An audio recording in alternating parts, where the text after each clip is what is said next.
Ramanujan, o indiano que fazia matemáticas sem nunca ter aprendido. Armazenamos a informação no cérebro, mas há muitas maneiras de agerir. O caso do autodidacta indiano Srinivasa Ramanujan continua a intrigar-nos. Ramanujan, ao centro, e Ardi, à direita, numa fotografia de grupo na entrada do Trinity College, Cambridge. Ramanujan nasceu a 22 de dezembro de 1887, em Erode, uma pequena povoação a cerca de 400 quilômetros de Madrasta, no seio de uma família humilde. Aos 7 anos, conseguiu uma bolsa que lhe permitiu assistir às aulas numa escola de Kumbakonam. As suas extraordinárias qualidades numéricas, tanto em termos de memória como de cálculo, manifestaram-se desde a mais tenra infância. Era capaz de repetir de memória centenas de casas decimais do número da raiz quadrada de 2. O primeiro texto de matemática que caiu nas suas mãos foi a Synopsis of Elementary Results in Pure Mathematics, de G.S. Carr. Tinha então 15 anos e pode dizer-se que com ele realizou seu primeiro trabalho de investigação, pois tratava-se de um texto sintético, em que só havia demonstrações e que, dada a situação de precariedade matemática em que se encontrava, certamente lhe pareceu incompreensível. Devido às circunstâncias em que foi educado, matematicamente falando, faltavam-lhe os recursos que uma formação acadêmica possibilita, em termos do formalismo que qualquer demonstração requer. Por outras palavras, Ramanujan conseguia ver os resultados, mas tinha sérias dificuldades em demonstrá-los, pelo menos nos termos que a comunidade matemática considerava adequados. Ramanujan não se tornaria lenda que se a sua história e os seus trabalhos matemáticos não estivessem sobejamente documentados. Sem educação nem recursos econômicos, conseguiu tornar-se um dos matemáticos mais importantes da sua época e o maior da história da Índia. Aos 16 anos, conseguiu uma bolsa para entrar para o colégio governamental de Kumbakonam. A paixão que sentia pela matemática levava-o a dedicar-lhe todo o seu tempo, descurando as outras disciplinas, pelo que acabou por perder a bolsa. A partir dessa altura, nunca mais conseguiu superar uma disciplina escolar que não fosse matemática. Em 1909, casou-se e viu-se obrigado a procurar trabalho para sustentar a família. Através de um amigo conseguiu uma carta de recomendação para colaborar com um matemático amador, John Beadure Ramachandra Rao, que era cobrador de impostos em Nellore, 130 quilômetros a norte de Madrasta. Ramanujan, que não admitia viver de nenhum tipo de caridade, aceitou finalmente um trabalho como contabilista na Companhia do Porto de Madrasta. Embora, como pessoa responsável que era, cumprisse as suas obrigações na companhia, a sua mente e a sua alma só almejavam um objetivo: ter os meios suficientes para cobrir as suas necessidades e as da sua família, e poder dedicar-se à matemática. Ramanujan também possuía o dom dos números. Embora fosse um autodidacta, Srinivasa Iyengar Ramanujan, 1887 a 1920,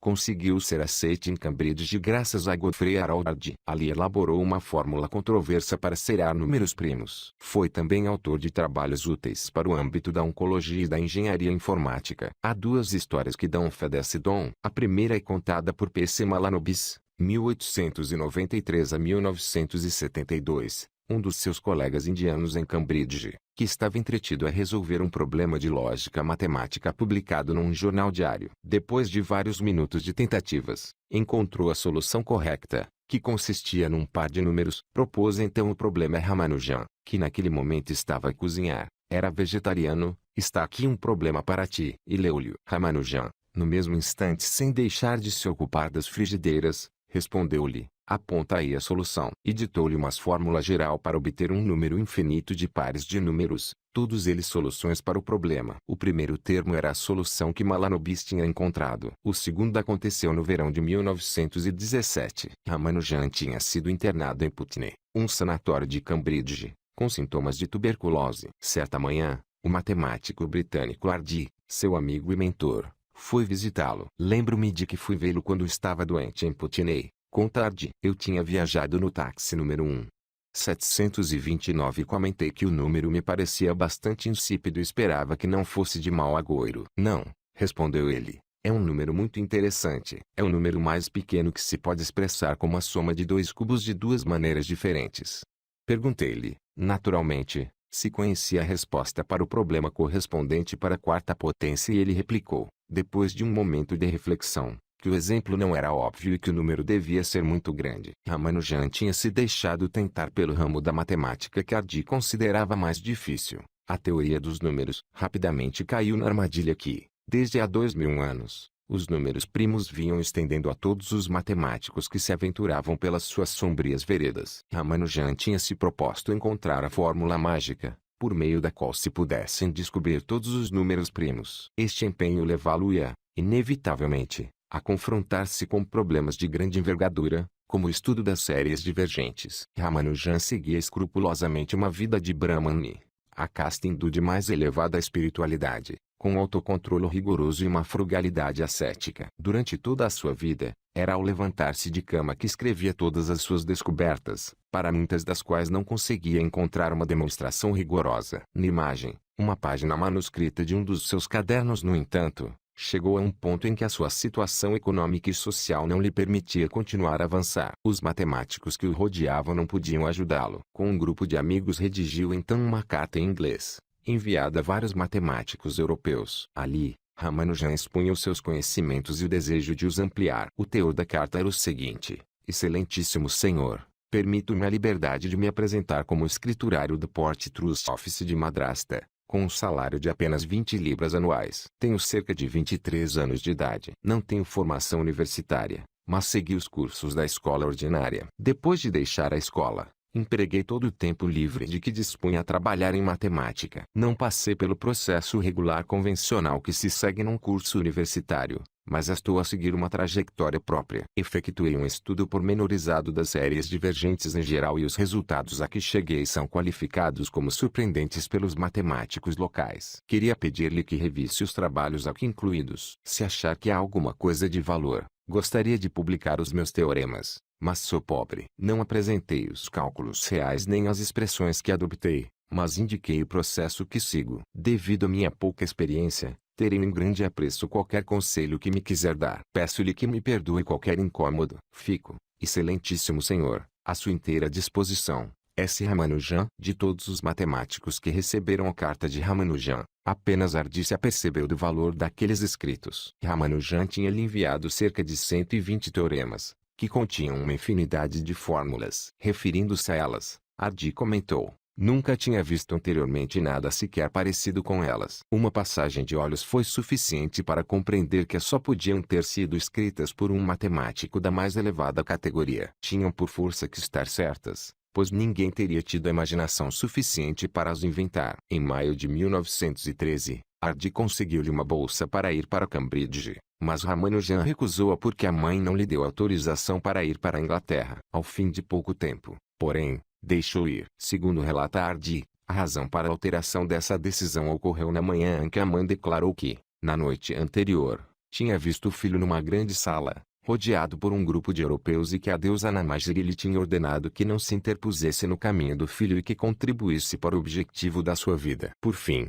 graças aos esforços de Hardy, Ramanujan conseguiu mudar-se para Cambridge com uma bolsa paga em parte por Madrasta e em parte pelo Trinity College. Godfrey Harold Hardy, 1877 a 1947, foi um personagem pitoresco com um sentido de humor tipicamente britânico e um restrito círculo de amizades. Um dia decidiu estabelecer uma avaliação pessoal dos matemáticos. Pontuava o seu talento numa escala de 0 a 100. Não teve qualquer problema em torná-la pública e nela atribui a ele próprio a pontuação de 25, 30 Littlewood de 80 Hilbert, o seu melhor amigo e o matemático com quem teve mais colaborações. A Ramanujan concedeu a pontuação máxima, 100. A partir desse momento, a tarefa do matemático inglês, que se tornou seu mestre, teve tanto de árdua como de difícil. Que método deveria seguir para lhe ensinar matemática moderna? As limitações dos seus conhecimentos eram tão assombrosas como a sua profundidade. Lamentava-se Hardy. A dificuldade era ainda aumentada pela enorme variedade de temas que Ramanujan tinha abordado,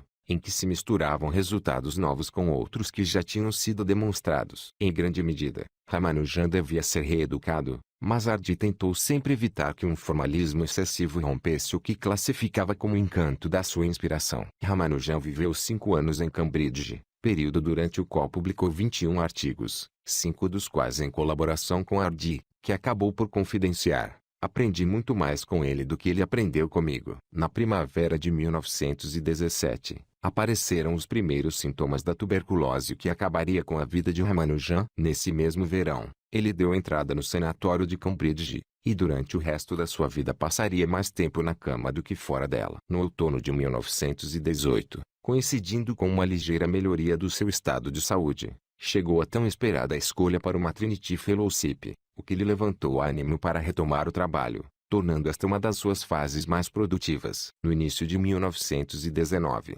voltou para a Índia, onde viria a morrer no ano seguinte. A maior parte da sua obra encontra-se sob a forma epistolar e também recolhida em 3 cadernos pessoais, um deles perdido e reencontrado em 1976. A revisão total do seu trabalho ainda não foi concluída, pois, apesar de ter falecido com apenas 33 anos, legou ao universo da matemática mais de 4.000 teoremas. Os trabalhos de Ramanujan sobre os números primos, concretamente a descoberta de uma fórmula exata para sua obtenção, estão rodeados por uma certa aura de mistério, embora, de certo modo, se possam considerar um fracasso. Hardy comentou a esse respeito: apesar de Ramanujan ter tido numerosos e brilhantes êxitos, os seus trabalhos sobre os números primos e sobre todos os problemas relacionados com esta teoria estavam de certeza errados. Pode dizer-se que este foi o seu único grande fracasso. Mas ainda não estou convencido de que, de certo modo, este seu fracasso não tenha sido mais maravilhoso do que qualquer um dos seus triunfos. Ramanujan não conhecia a obra de Riemann nem a de Gauss, mas estava disposto a encontrar uma fórmula que lhe proporcionasse a lista dos números primos. Dizia possuir uma para saber com precisão a quantidade de números primos menor do que qualquer número dado. Entre os resultados que enviou Hardy,